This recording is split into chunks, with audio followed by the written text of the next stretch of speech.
Online বেটিংয়ে সম্পৃক্তদের জন্য কঠোর হতে যাচ্ছে সরকার। এর সাথে জড়িত ব্যক্তি প্রতিষ্ঠানের জন্য আসতে যাচ্ছে কঠিন সিদ্ধান্ত। হুঁশিয়ারি দিয়েছেন ক্রীড়া উপদেষ্টা আসিফ মাহমুদ সজীব ভুঁইয়া। এদিকে ফেডারেশন অস্বীকার করলেও জুলাই গণঅভ্যুত্থান দমনে শুটিং ফেডারেশনের অস্ত্র গুলি ব্যবহারের সুনির্দিষ্ট তথ্য স্বরাষ্ট্র মন্ত্রণালয় থেকে পেয়েছে ক্রীড়া মন্ত্রণালয়, জানিয়েছেন উপদেষ্টা।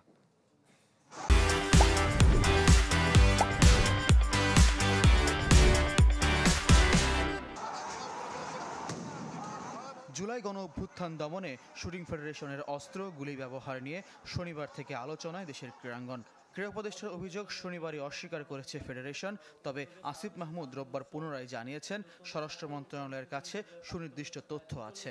কনসার্নটা আমাদের কাছে এসেছে সরাসরি স্বরাষ্ট্র মন্ত্রণালয় থেকে, এবং সেই জায়গা থেকে আমরা আরও ফার্দার এটা ইনভেস্টিগেশন করব যে কোথায় হয়েছে এবং কতটুকু হয়েছে।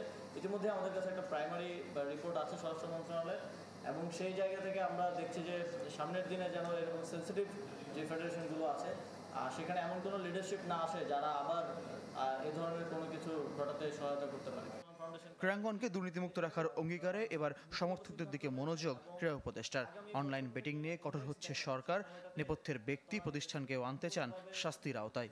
জুয়া খেললে যেরকম শাস্তি হয় সেটার সাথে অন্তর্ভুক্ত করা যায়, এই সংশ্লিষ্ট আইন পরিবর্তনের লক্ষ্যেও কাজ চলছে।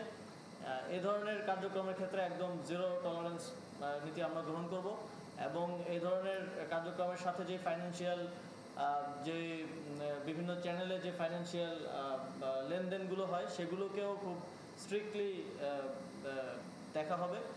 বাফুফেকে সাথে নিয়ে শিগগির দেশজুড়ে বড় পরিসরে ফুটবল টুর্নামেন্ট করার পরিকল্পনা মন্ত্রণালয়ের। এঙ্গেজমেন্টটা যাতে আমরা বাড়াতে পারি সেই জায়গা থেকে যুব ক্রীড়া মন্ত্রণালয় সর্বোচ্চ সহযোগিতায় থাকবে। সরকার পরিবর্তনের পর রোববার প্রথম বাংলাদেশ ক্রীড়াশিল্পী ফাউন্ডেশনের উপকারভোগীদের অর্থ প্রদান করা হয়েছে। চালু করা হয়েছে ইলেকট্রনিক ফান্ড ট্রান্সফার পদ্ধতি। আগামী বছর থেকে অসচ্ছল ক্রীড়াবিদদের ভাতা 50% বৃদ্ধির ঘোষণা দিয়েছেন উপদেষ্টা।